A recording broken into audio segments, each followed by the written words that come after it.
Bienvenidos a Economía en Breve, donde comentamos lo más relevante de la marcha de la economía y los mercados financieros.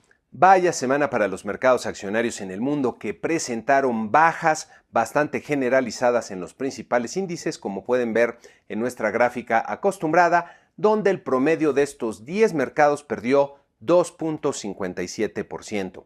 En esta otra gráfica de más plazo, puede verse la notable volatilidad durante el 2018 y en lo que va del 2019, que muy probablemente continuará y que recomienda tener mucha cautela en las decisiones de inversión. Tomar utilidades parece una muy buena idea en este complicado entorno. Nuestro mercado accionario mostró una tónica similar, perdiendo 2.02% en la semana y terminando en 43.382 unidades. El tipo de cambio se mostró volátil, como podemos ver en nuestra gráfica de siempre, perdiendo 0.75% en la semana y terminando en 19.08 pesos por dólar en el mercado interbancario. En el evento que más contribuye a generar tensión en los mercados globales está la negociación comercial entre Estados Unidos y China, que aún sigue en proceso, aunque han habido varios acontecimientos aquí. El presidente Trump autorizó esta semana elevar de 10 a 25% las tarifas a $200 mil millones en importaciones procedentes de China, expresando su descontento por la falta de avance en las negociaciones, por lo menos en el sentido que él quiere. El gobierno de China respondió que tomarán las represalias conducentes, lo que escala la presión y la posibilidad de la guerra comercial entre las dos economías más grandes del mundo. Si las negociaciones terminan sin acuerdos y Trump ordena la aplicación de tarifas a la totalidad de importaciones chinas, nos estaríamos encaminando hacia un escenario muy negativo, muy posiblemente de recesión en varios países, inclusive en Estados Unidos. Siguiendo con temas de comercio, Estados Unidos comenzó a aplicar tarifas de 17.5% a la importación de jitomates mexicanos, al parecer por la presión de productores de la Florida. Es probable que esta medida termine afectando más bien a los consumidores estadounidenses, ya que buena parte de la producción de jitomate que México exporta proviene de productores que son altamente sofisticados y con inversiones considerables y que cuentan con contratos de largo plazo con sus compradores estadounidenses. Como quiera que sea, es una mala noticia para nuestro país que revela los efectos del proteccionismo recalcitrante de la administración Trump.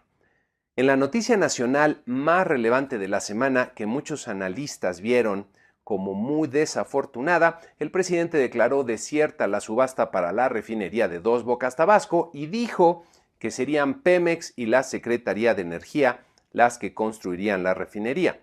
Hay que hacer un par de reflexiones al respecto. Primero, el que las empresas invitadas no pudieran cumplir con las exigencias de terminar el proyecto en 3 años y dentro del presupuesto de $8 mil millones revela que esto no parece muy razonable ni alcanzable. De hecho, normalmente son montos mucho mayores los que se requieren para una refinería de esta capacidad.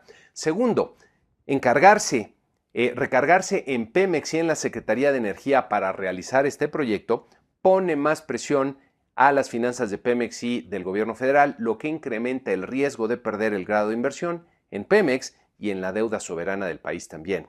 Me llamaron la atención las declaraciones de la Secretaría de Energía en el sentido de que las calificadoras no pueden subir y bajar la calificación por intereses políticos, lo que me parece muy desafortunado, ya que usualmente las calificadoras no actúan de esta forma. Las agencias calificadoras tratan de determinar la probabilidad de incumplimiento en un emisor dependiendo de su situación financiera y decisiones de negocios. Y para los inversionistas internacionales, los cambios a sus calificaciones son muy relevantes.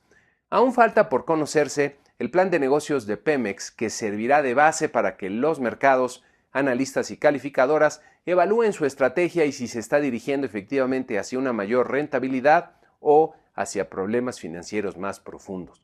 Cabe recordar que Pemex tiene una deuda de más de $106 mil millones y continúa perdiendo dinero, y muchos analistas han señalado que apostar a la refinería no tiene sentido, ya que no es la actividad más rentable que tiene Pemex. Pasando a los indicadores, los resultados de inflación de abril fueron algo inquietantes, como veremos en este cuadro resumen del INEGI. con una inflación general de 0.05% en el mes y 4.41% a tasa anual. En este mes y también en el mes de mayo entran en vigor las tarifas eléctricas de verano en varias ciudades del país, que son más bajas, lo que genera una reducción importante y transitoria en el componente de energía y usualmente produce una lectura negativa en la inflación, una inflación negativa. Pero este mes de abril presentó un fuerte e inesperado repunte en los servicios del componente subyacente que crecieron 0.56% en el mes. Esto propició un rebote en la inflación subyacente que aumentó 0.46% en el mes y 3.87% a tasa anual. En esta siguiente gráfica puede verse que tanto el índice general como sus dos principales componentes repuntaron en abril, y si vemos solo la parte subyacente, el brinco de abril llama bastante la atención. Cabe recordar que Banco de México estaba preocupado por la falta de un descenso más claro en la inflación subyacente y ahora estamos viendo que aumenta.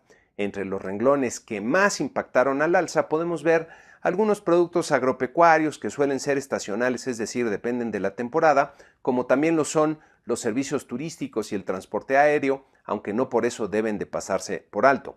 Me llaman la atención renglones como vivienda propia, loncherías y restaurantes, ya que estos pueden estar dando señales de presiones de demanda y posiblemente de presiones de costos debido a los incrementos salariales que hemos visto a lo largo del año y que, por cierto, podemos ver en esta gráfica, que ya incluye el dato más reciente de abril, que fue 4.8% anual, mucho menor al observado en el mes de marzo, pero todavía se mantiene una tendencia ascendente en los salarios. Aquí pueden ver que varios renglones presentaron bajas considerables en la inflación de abril, a pesar de lo cual la inflación general fue positiva en el mes. También se publicaron las cifras de producción industrial con una caída de 0.1% real anual en el mes de marzo, con lo que suman ya 5 meses consecutivos a la baja. En sus principales componentes, las manufacturas crecieron 2.8% real anual, repuntando respecto a los meses previos, como podemos ver en esta gráfica.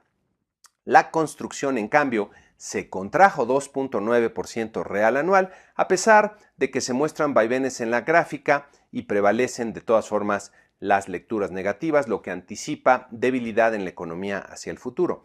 En sus principales componentes, la edificación, que se refiere a vivienda, espacios de oficinas y centros comerciales, se contrajo 0.7% real anual aquí en las barritas, mientras que la construcción de obra pesada lo hizo en 8% real anual. La minería se contrajo 6% real anual, debido principalmente a la caída continua en la extracción de petróleo y gas, que en este mes cayó 6.9% real anual. En datos un poco más rezagados, pero desde luego importantes, la inversión fija bruta se contrajo 1.9% real anual en febrero, luego de un ligero repunte en el mes de enero. Como hemos comentado, es de esperarse una marcada debilidad y de hecho una contracción en la inversión ante la falta de claridad en un panorama altamente incierto, tanto por el complicado entorno global como por la inquietud que genera internamente el cambio de gobierno y algunas decisiones que se han tomado hasta el momento. La inversión en maquinaria y equipo se contrajo 4.8% real anual, como podemos ver en esta gráfica, sumando ya 4 meses consecutivos a la baja. El consumo privado del mercado interior creció 1.8% real anual en el mes de febrero, perdiendo fuerza respecto al mes de enero y confirmando una tendencia descendente.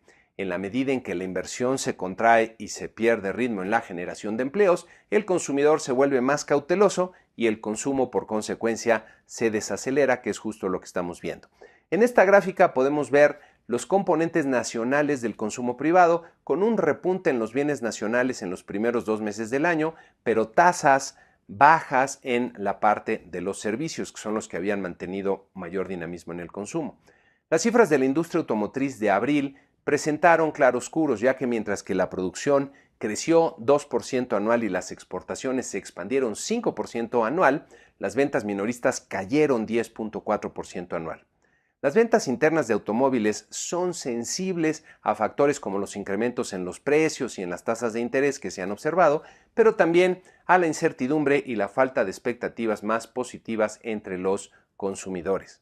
En la semana que inicia tendremos pocos indicadores y eventos relevantes, como pueden ver en este cuadro, destacando las negociaciones entre Estados Unidos y China, las cifras de producción industrial y ventas minoristas del mes de abril en Estados Unidos, y en México tendremos la muy importante decisión de política monetaria de Banco de México, a la que le pondremos mucha atención luego del repunte que se observó en la inflación del mes de abril. Parece probable que el tono del comunicado se endurezca un poco y que se valide la expectativa de que las tasas continuarán sin cambio todavía por algún tiempo. También tendremos las cifras de creación de empleos del mes de abril y que veremos si siguen perdiendo fuerza.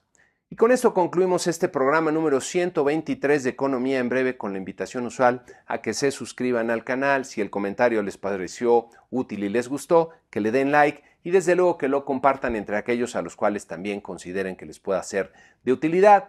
Muchas gracias y muy buena semana.